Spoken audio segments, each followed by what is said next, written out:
Aitäh, volikogu juhataja, head kolleegid, linnavalitsus, linnarahvas.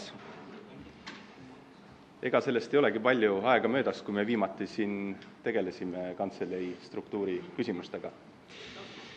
Siis selle tulemusena Keskerakond suurendas oma nõunike arvu.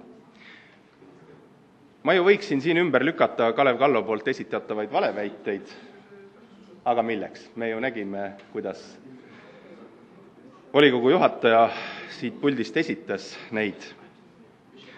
Aga pigem ma ütlen teile, miks siis tegelikult kontrolliosakonna juhataja ametikoht kaotatakse. Ja see tõesti on sel eesmärgil, et saavutada palgafondist säästu.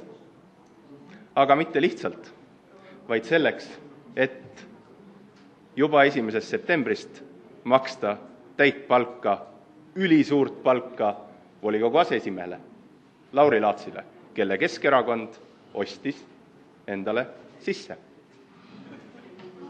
Teine põhjus, miks on vaja nõrgestada kontrolliosakonna tegevust. Vaatame faktidele näkku.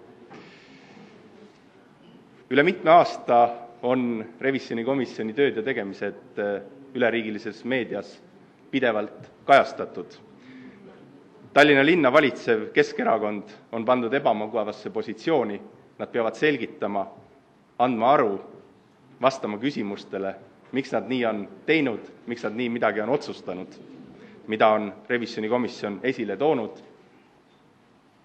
mida vajaks parandamist, asjad, mis vajaksid parandamist. On selge, et Keskerakond vähendab opositsiooni võimalusi viia läbi linnas revisjone. Vaatame kas või viimase või käesoleva volikogu revisjonikomisjoni tööd. Kui eelmise komisjoni koosseisu puhul eelmises volikogus oli tüüpiline, et kontrollplaanist ei peetud kinni, kontrollplaanis kokku lepitud kontrollid läksid järgmisesse aastasse, siis selle komisjoni koosseisu puhul tänu kontrolliosakonna töötajatele on need kõik õigeaegselt tehtud, need on toodud volikokku. Ja veel üks tähelepanek, kontrolliosakond on Tallinna linna volikogu kantseleis ju sisuliselt ainukene osakond, kes toodab midagi.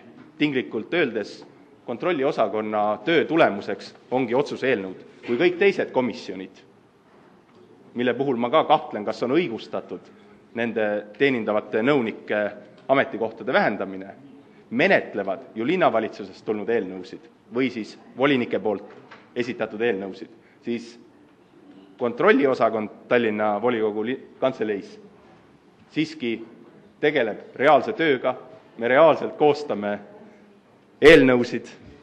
See on reaalne tulem, mis sealt tuleb. On selge, et kui inimeste arv väheneb, siis ka võimekus väheneb. Ja lõpetuseks, hea halduse tava järgi oleks mõistlik, et nii põhjapanevaid otsuseid menetletaks vähemalt 2 lugemisel, sest Keskerakonnale tüüpiliselt ei ole seda eelnõud ju mitte kellegagi arutatud, vaid see on väga kitsas ringkonnas kokku lepitud ja jõupositsioonilt läbi hääletamiseks volikokku toodud.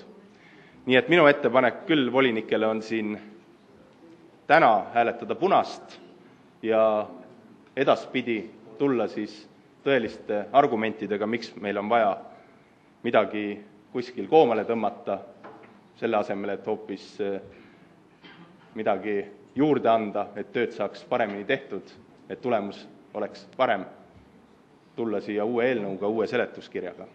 Hääletage sellele eelnõule vastu. Aitäh! Aitäh!